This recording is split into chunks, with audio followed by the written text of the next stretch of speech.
because I came from the Peace Corps side, and I like having the community around and talking to these goofy people and being like, hey, like, oh, you want to have some, we're cooking tonight. You want to join us? Of course. And like talk to them about their lives, and I can tell them about mine, and they think I'm totally insane. And that's the charm of it, Welcome to the Budget-Minded Traveler podcast, your source for the everyday inspiration and practical tips that make international travel accessible to everyone. Hey guys, thanks for listening to the Budget-Minded Traveler podcast today. This is episode 74, and this episode features my absolute favorite style of interview, which happens when I hardly know anything about my guest at all. So I kind of geek out a little bit today. As you know, we're in a series with North American expats who have created lives overseas.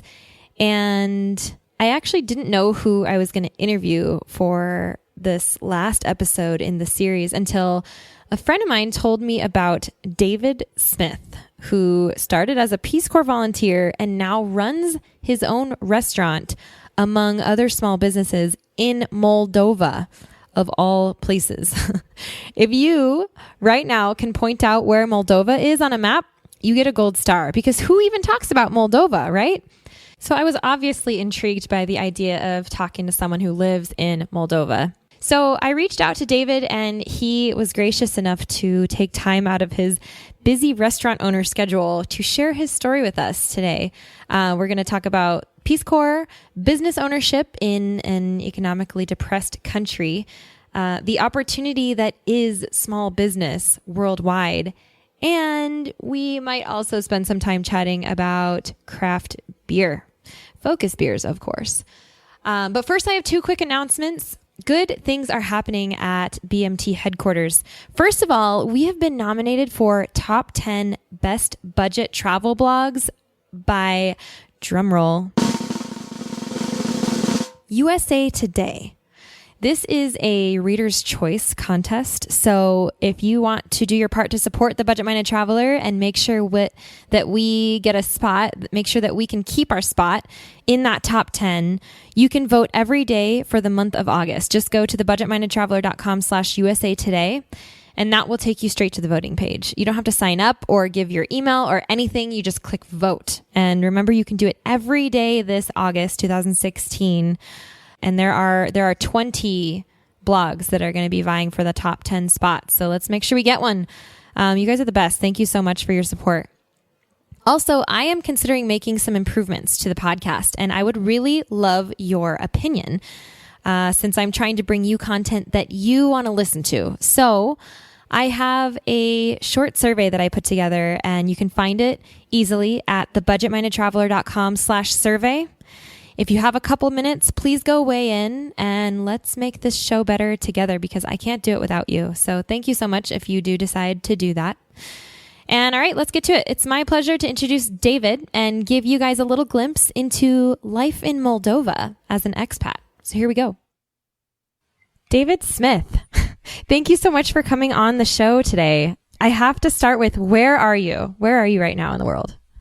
Hey, Jackie, thanks for having me. I am in Moldova, the Republic of Moldova, actually in the capital, Chișinău. Chișinău. So, okay, I have so many thoughts right now. So first of all, Moldova, I don't think I've ever spoken with anybody who's been in the country of Moldova, and that really, really excites me. I'm kind of geeking out over here because I feel like you're such a good find for a fun interview. So that's just a warning that I think I'm gonna get really into this. My favorite interviews ever are the really blind ones, and so you and I have a mutual friend, and I was out with her the other night having drinks, and I just said, I really need to talk to a male expat. And she goes, oh, I have one. David still lives in Moldova. And I'm like, Moldova? Like, you should have seen my eyes. I was like, get me his contact info. Like, I need to talk to this guy. So anyway, I'm so excited that you're... Hope it lives up. You hyped it up.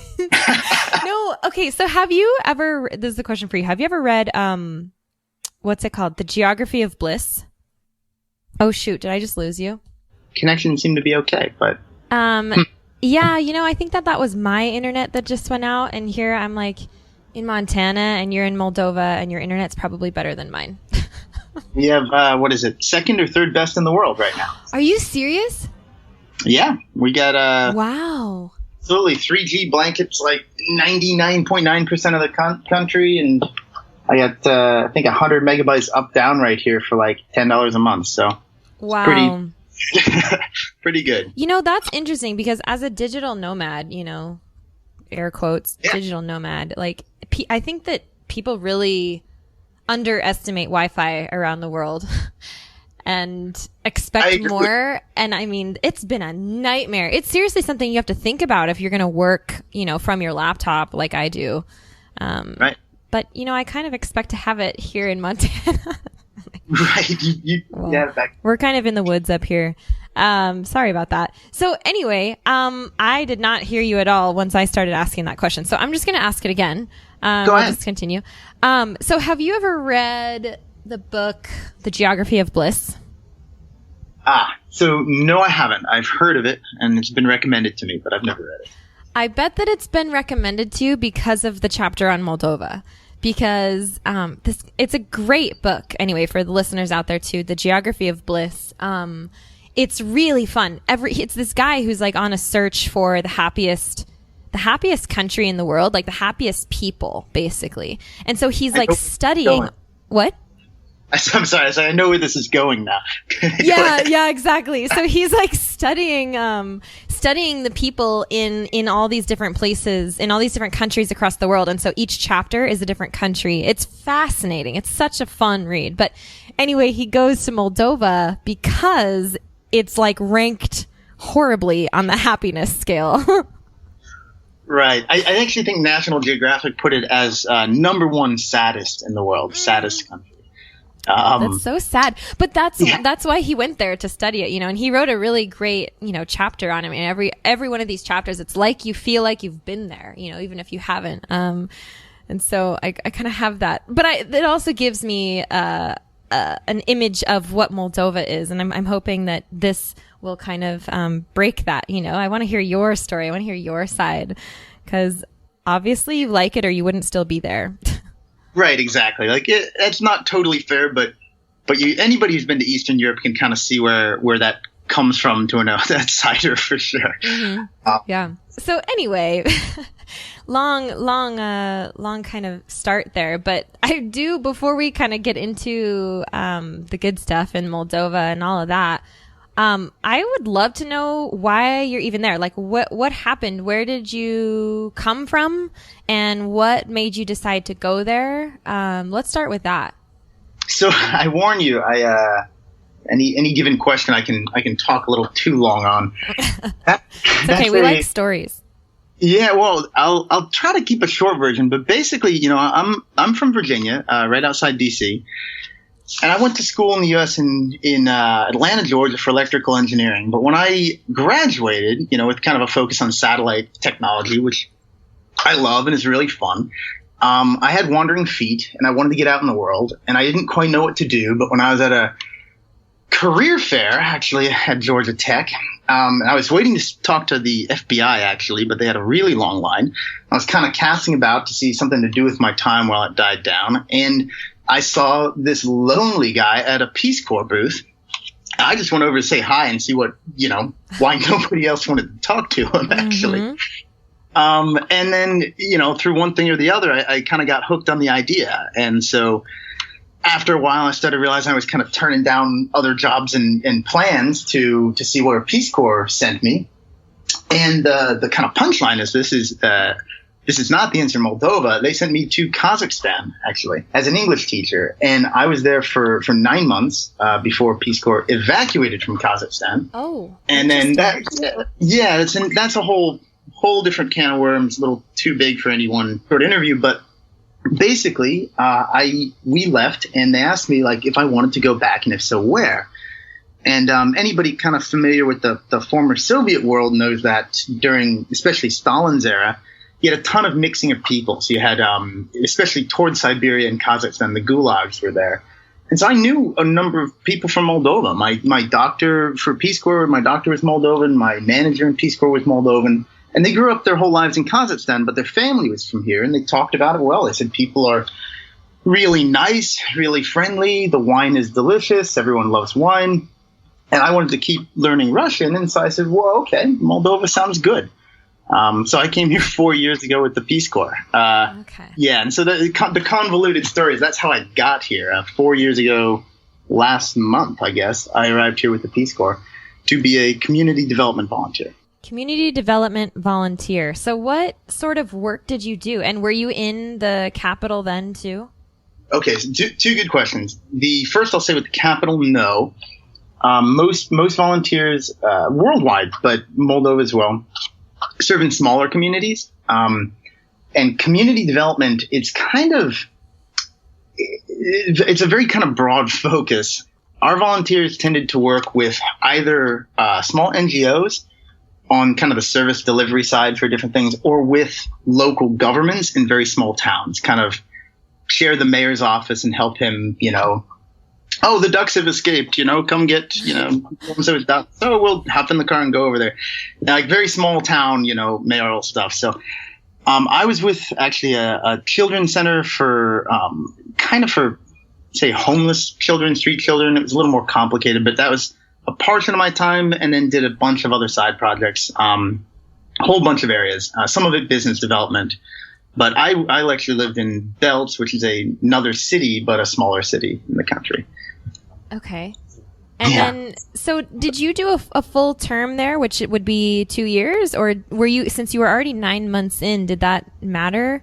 How much of your time was there with the Peace Corps, basically, is what I'm asking. Yeah, fair. I did a full term. So I redid my whole training. Oh, wow. Okay. Whole new thing. Yeah. Wow. So.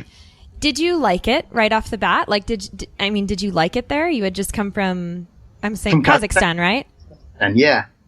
I did like it, but it was immediately different. And I kind of, I had to bite my tongue a little bit because I was here with a lot of friends, and, there's a lot of difficulty when you move into a new culture and are living in a village. Like right off the plane, you pretty much wind up in a host family's house. They don't speak English. You don't speak Romanian or Russian, and they're trying to feed you all kinds of crazy food. Like all these things I had kind of gone through already. And Kazakhstan in general is more of a rough and tumble wild place than Moldova. So I got here, I felt very comfortable with going through the whole wild Peace Corps transition process. But I also felt like, wow, this place is people are really nice. Everything grows here. The joke here is you spit and a tree will grow. It's so green. There's so much bounty. You walk down the street and just pick apricots off trees as you walk into school or work or whatever. So it was just really felt welcoming. Now, I came here in June, not winter, but still, it was really nice. Okay. And did you actually, so in Moldova, they speak Romanian, right? It's like so many things about Moldova. It's a kind of weird question. They do, technically people here speak Romanian and Russian. Most people speak both fluently. The younger generation, more Romanian. But you will run into a lot of contention if you say people speak Romanian and Russian. Everyone knows they speak Russian. Some of them really don't like to because it was kind of a conqueror's language. But they will not say that Romanian is a language. They'll say, oh, there's Moldovan language, which is totally distinct from Romanian. And it's kind of a big, big argument here internal to families, what language do we speak? So like so many things in Moldova, it looks easy on face value, and then you dig in and it's like, wow, it's oddly complicated here. It's funny that you say that, especially as a business owner now. I am sure you've had to overcome a lot of obstacles to get where you are, if that's the case, no? Yeah. Yep. That would be accurate. Yeah. I was just living in Patagonia in Argentina for a few months, and it took me a week to sign up for a trail race because I couldn't just go online and pay and get it done.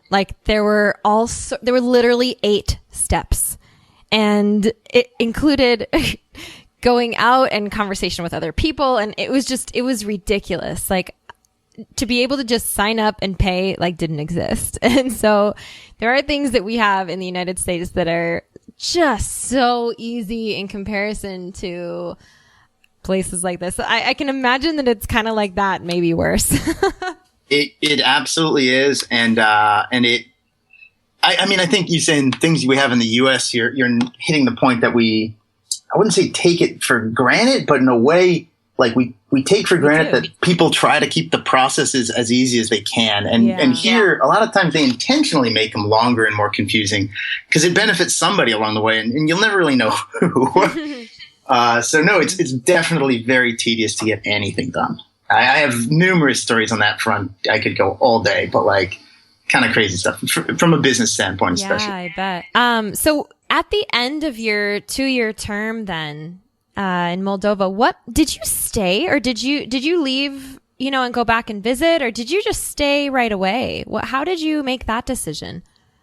I pretty much stayed. My partner Matt, who's also a volunteer, so in my business we're a small restaurant bar named Smokehouse, American barbecue and all, and we have 3 partners: a Moldovan, Vlad, and 2 Americans, Matt and myself. And so Matt went home for I guess about 3-4 weeks. I traveled a little bit through the Balkans, and then came back and just jumped right in. It was really try to get to it as quick as you could, switch over from your official, semi-official Peace Corps passport to personal, and get going. We're so grateful to Osprey Packs for partnering with us and supporting the podcast, so please stay tuned for more about them later on. I have an opportunity for you to join me in real life for some real travel. Here's the latest Jump Adventures update. We are going to Greece for a bike and boat island hopping adventure this May 9th to 16th, 2025, and we still have space left. Check out jumpadventures.com to learn more and book now. We're going to have a yacht all to ourselves with ensuite cabins on board, so you get to sleep in the same bed every night as we start in Athens and make our way west toward the island of Corfu. You'll have your own bike for the week, e-bike if you want one, for cycling the islands as we go, in between meals crafted by our private chef on board, and all the relaxing you want to do on the top deck under the Mediterranean sun. These bike and boat adventures are our most carefree and relaxed trips. All you have to do is say yes and show up, and there's still space. Head over to jumpadventures.com to grab your spot now, and we'll see you there. And what did you do? I mean, you decided to stay. Did you know you were going to be in it like for the long run? Did you know that you wanted to start a business? I mean, how does one decide to stay in Moldova? What opportunity did you see there? What was it that made you want to stay? Gosh, what started it? Beer. Beer always helps. Beer. Yes. You know what happened? It was there were 4 of us for having dinner one night when I was still a volunteer, including my friend Matt, who's now my business partner, and just 2 other friends. One was a Peace Corps volunteer. One was just a couch surfer coming through. Nice. And and we got to talking, and the 2 other volunteers were primarily focused on small business development, and I worked in that field about half my time. So we helped people, kind of write business plans, help go from idea to reality is the idea of what we're supposed to do. But we all compared notes, and we realized that like almost everybody we worked with never actually opened a business. Trying to figure out why. And the main note that kept coming up was corruption and a generally defeatist attitude about all the problems of Moldova. And so, a number of beers in, we're like, well, what if we did it? We're like, we look around, we see tons of opportunities. Not, weren't even talking about a restaurant or bar. We're just like, see a ton of opportunities here, all kinds of stuff. Mm-hmm. What if we tried? And that conversation over beers, over the next 4 months kind of snowballed into well, what if we stayed for a year, put up some capital, decided to support ourselves here in Moldova. It's very cheap. And pursue multiple business ideas. And so we wound up originally with a prospective group of 9 volunteers we brought into a room and pitched the idea to, including our mutual friend who you were talking to earlier. Okay, yeah. And just like talked it out and see like, well, what do people think? And over time, the field narrowed, and we decided to stay. And we decided to stay without having a plan really as to what we were going to do necessarily. But at the same time, you probably had just as much of a, non-existent plan for anything else. So why not this, I mean, at this point, you've been in Moldova for 2 years, and what were you going to do? It was completely wide open. You could do anything, right? Exactly. Totally wide open. And I took a lot of heart from some of the, as a background in engineering, I hadn't focused a lot on business development and talking to small business people here, successful ones who had already started up. I remember one particularly told me, ideas are cheap. Like, you don't need ideas. You need the determination to get it done. And I read that somebody, a couple guys starting a business said that the best way to do it is find whoever your partners are, get out a whiteboard and write down everything you're good at and everything you're passionate about and see what intersects. Because everyone has ideas, what are you actually going to follow through on? And so when we did that, basically that, informal over beers, of course, we came up, we're passionate about, cooking, slow cook barbecue. We'll come right back to that. Let's take a moment now to thank our wonderful show sponsors. Osprey is the market leader in technical outdoor, travel, and everyday packs. And I've personally used Osprey packs since 2015. My favorites are the Fairview Trek 50 for multi-day hikes, the Cirrus 24 for day hikes, the Transporter Rolling Duffel 60, which is my trusty check luggage for faraway adventures, and of course, the countless packing cubes I use to organize everything that goes in them. We are proud to support each other on the podcast and beyond. We love getting outside, and we want to see more people outdoors. So find out more and join us at osprey.com. And craft beer and kind of creating community. So we put all that together. I love that so much. My audience has heard me talk about having a focus beer before, and I think that that's what you guys did. You sat down and had a focus beer, and look what you did. You made a business, and I actually, I looked at your website for Smokehouse, and I saw that you really do put a lot of care into the beer specifically, but the craft, okay, I just have to say this, and maybe this is naive of me, but craft beer and Moldova didn't necessarily, intersect in my head before I saw it on your screen, on your website. And it kind of blew my mind. And immediately I was like, I have to talk to this guy about craft beer, because all of the beers that you guys have in Smokehouse are locally brewed within Moldova, correct? Correct. Yeah. So right now we have, it's funny. So we have 8 beers on tap, which is probably the most of any bar in the country. And they're all locally brewed. I kind of can't believe that there are 8 beers that you could have on tap in Moldova. Like, that's incredible. There's a beer scene there that we don't know about. It's so funny. It's small, but in the U.S., we've just had this explosion of craft beer over the last, 5 and 10 years even.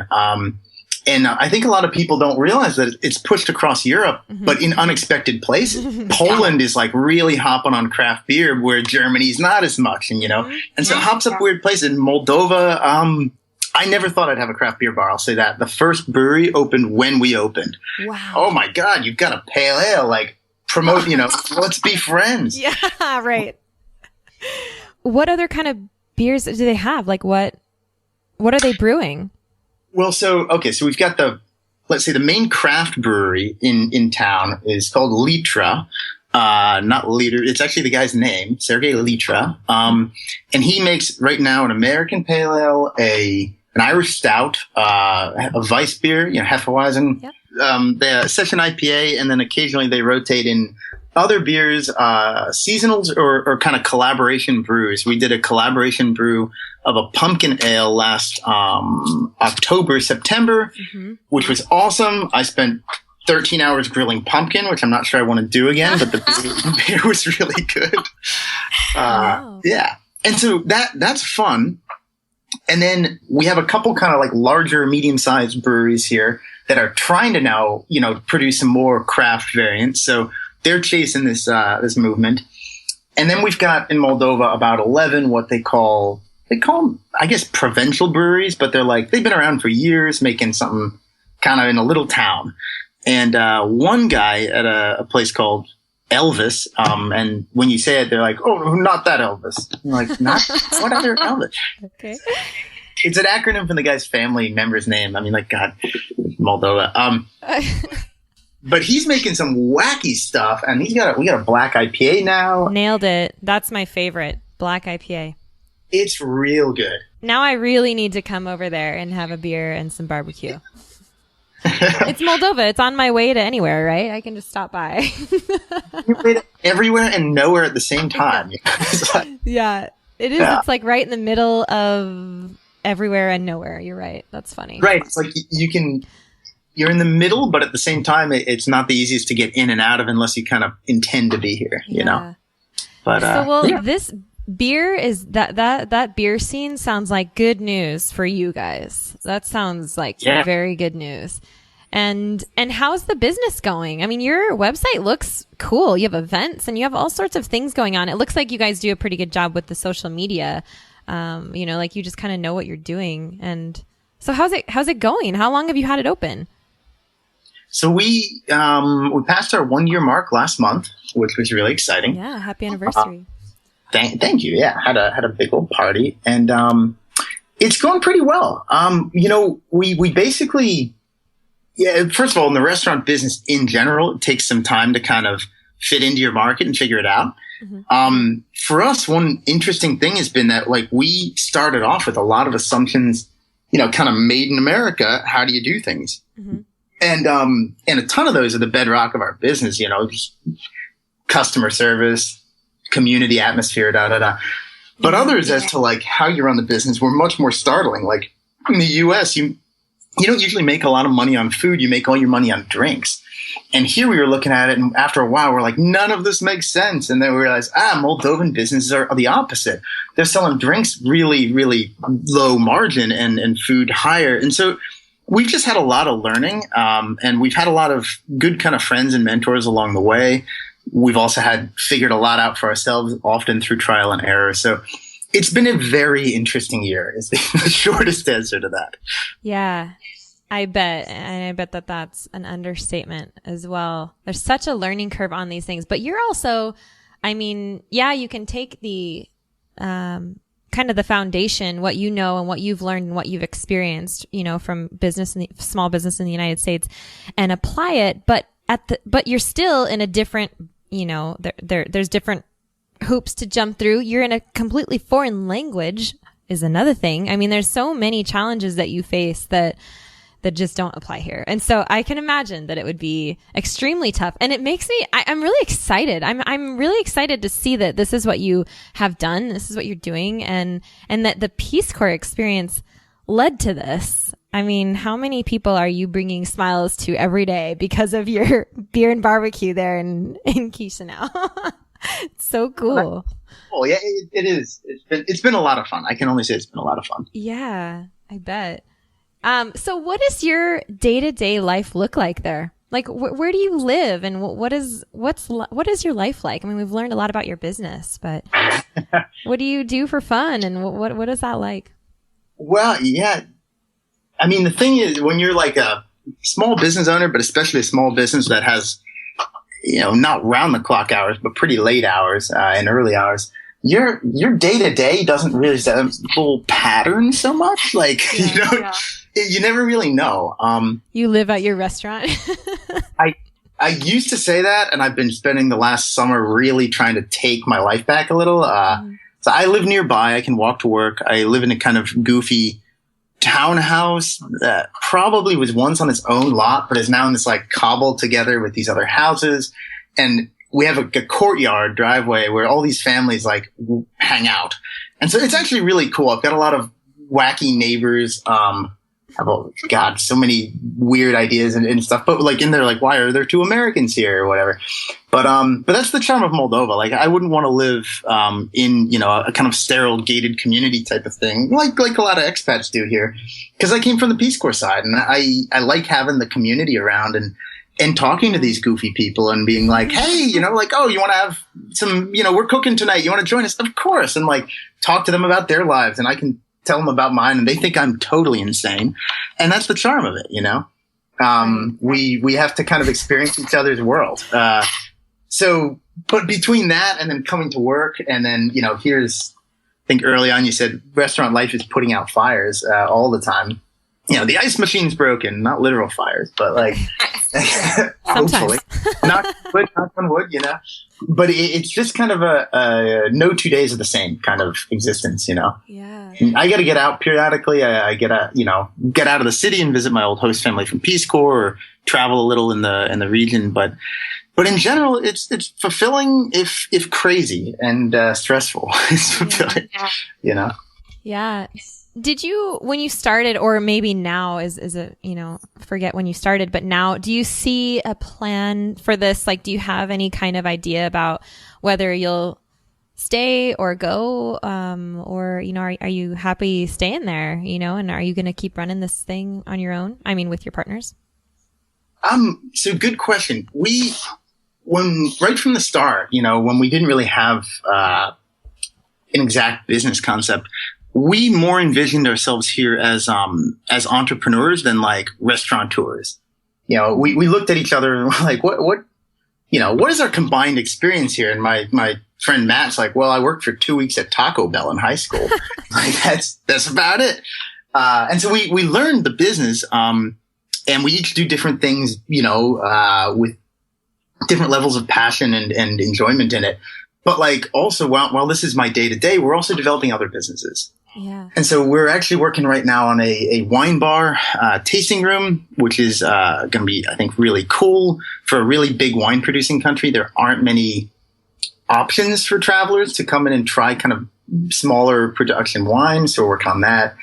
And then also through our, which actually I haven't mentioned this, but from right up front, one of the first things we said coming out of Peace Corps and coming out of that conversation I mentioned earlier over beers, where everyone said there's so much corruption here, is that we committed ourselves to be a business that doesn't deal in corruption.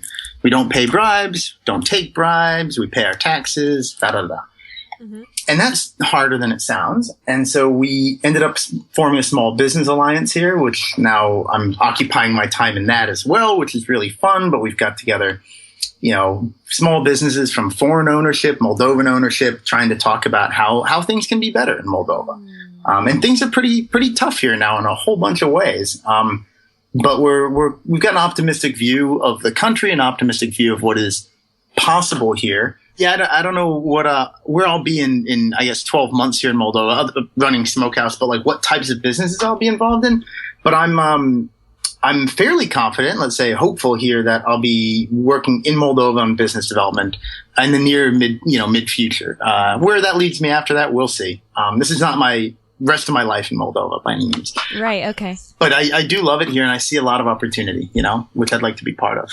I love that so much. And actually, listening to you and knowing just what I know about your experience, it almost seems, correct me if I'm wrong, but it almost seems like you're doing more for community development now, almost like post Peace Corps, now that you're in it, like you've invested, you're not just volunteering, but you're actually building and employing and doing, living, like doing all the things as a normal contributing citizen, Yeah. And it's incredible because, I mean, maybe the Peace Corps was sort of like, almost like a runway for you to test and everything. But beyond Peace Corps, that's when you've really taken off.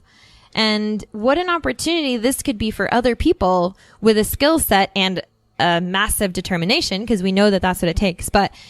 And with an interest like this, maybe in starting a small business. I mean, you're figuring it out. You're in Moldova.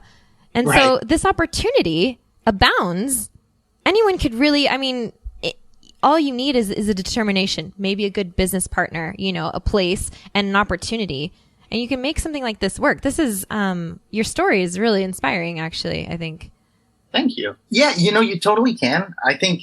I'm not the only, American or foreign small businessman here. There's actually quite a little thriving community of, people who wound up in Moldova one way or the other and wound up staying. And it's kind of, and that's true of Ukraine and Romania and, this part of the world, but it is really cool. And you do get more of a voice in a lot of ways than I would as a Peace Corps volunteer. Right. My partner and I say, like, paying our taxes, for instance, is just kind of a joke between us because we've got to be one of the only businesses of our kind that really commit to that here. But what we purchase for it is the right to stand up anywhere we want to and talk about the problems we see and how they can be fixed. And we take a lot of pleasure in that. And maybe pleasure is not the right word, but we feel like we've got a bit of a moral duty to talk about how Moldova could be better. And you talked about Moldova being a very sad country, according to the geography of bliss. I don't think that's really on mark, but I think it is very fair to say that many Moldovans, or most in some way, are very discouraged. And they've had, 25 years since the fall of the Soviet Union, and things have gotten better, but really not as much better as they hoped. And I think a lot of times people need to see that, like, actually, you just got to stand up and fight for it. Like, the future's there. My partner Vlad, like I said, he's Moldovan. He's committed fighter, stands up all the time. He's like, you guys, like, everybody wake up. Like, don't kind of keep walking foot in front of the other and saying life is bad. Life can be very good, Got to be a little creative. You got to think a little outside the box and go. And so, yeah, we do get to have a community impact. And our customers and our staff are themselves a really cool community. We're having trivia night right now, actually, as we speak. So there's a bunch of trivia going on. Oh, no, I'm keeping you from trivia night. I want to go to trivia night. I love trivia. I do too. I can't play though because I run the place. Because you know all the answers. Okay. I proofread a lot of them. That's so great. I love what you're doing. I have one more because I can't avoid this question because it's always what I wonder. And so it's kind of a change of subject, but I just have to ask it. How does it work to live there permanently as an American citizen? Like, do you have a long-term visa, or how did you go about doing that? I'll try to tell you the very short version of that. Moldova's got a wacky system, but you can apply for something that's called an international investor visa. So I actually opened my company here just on a tourist visa with a passport. Any American can come here for 90 days with no problem. Just like show up, be a tourist. Mm-hmm. So I opened a company, and then through a whole mess of paperwork, just an absolute mess. Which I wrote a big thing up on it on my blog about the business. We managed to apply as international investors. What surprised us was then they rejected us. Oh. Yeah. And this was our first, we're 3 months in, and we're like, what the heck, and like looked around, and after a whole bunch of digging, we realized this is our first run into corruption. The standard bribe is about 350 euros, and we didn't pay it. And so no visa for you. And of course, Moldova's got a severely depressed economy and all kinds of problems. And so I'm like, well, that's not how it works. You're trying to block international investment. Talked to friends, started getting the word out. And after a little bit of rabble rousing, managed they like, whoa, wait, we'll reconsider your case. Yeah. No kidding. So then we got visas. And wait, so you did this without the bribe? Absolutely. No, we haven't paid. Good for you. That's really great, though. Because, that's what's going to change something in the future. Right. And what's amazing about Moldova is you've got good conditions. You have a free press here. The biggest thing. So when somebody wants to come over and be like, oh, you can't be an international investor, like we want you to give money, it's like the press is screaming every day about corruption, and they're talking about a bad economy. I'm like, everybody loves this story. Are you crazy right now? Yep. Mm-hmm. And we've backed more than one person down on some of these. Sometimes we've actually had to play it out in editorials, so to speak. Mm-hmm. But that's the cost. Honestly, that's the cost of doing honest business. Comically enough, is having to get rough and tumble sometimes with bureaucrats. And honestly, they're going to make a lot more than 350 euros off of the business. I mean, that's just silly. But But not them personally, and that's how they see it. Right. Exactly. Yeah. Good for you for doing that. That's great. The amount of times that you've mentioned wacky and goofy, and I think it's hilarious. I'm so intrigued to visit Moldova now. And I'm so glad that you took the time. Thank you so much for I don't want to keep you anymore from trivia night, but thank you so much for, coming and sharing your story. And just one last thing. So where can people find you if they, want to come check out your smokehouse or see how you guys are doing? Do you have a place online where people can see that? Yeah, absolutely. Find us on Facebook, Smokehouse Moldova, or TripAdvisor, Smokehouse Moldova. We're not in an intuitive spot in the city, so follow your map on your phone. Follow your nose. No. Follow your nose. Yeah, exactly. Couldn't resist. Sorry, that was dumb. Yeah. Awesome. All right, David. Thank you so much. And I'm going to put all the notes, the links, and everything to your restaurant on the show notes page today, and so people can find you if they want to reach out or want to stop by. If anybody happens to be in Moldova, it could happen. Yeah. So I'll have to meet you there for a black IPA one of these days. You will. Okay, well, thanks, Jackie, so much for talking today. All right, thanks a lot. We'll talk to you soon. Okay, as I mentioned, links to David's restaurant and a little more about him are all on the show notes page, which you can find at thebudgetmindedtraveler.com/74. And remember, you can vote every day at thebudgetmindedtraveler.com/USA Today to help the BMT blog keep its spot in that top 10 best budget travel blogs for all of August 2016. You can do that. And don't forget about the survey as well at thebudgetmindedtraveler.com/survey if you want to weigh in on some questions that will help me make some decisions for the show. And thank you so much in advance for that. And with that, we're out for today. Thanks you guys so much for listening. Stay safe, everybody. Catch you next time.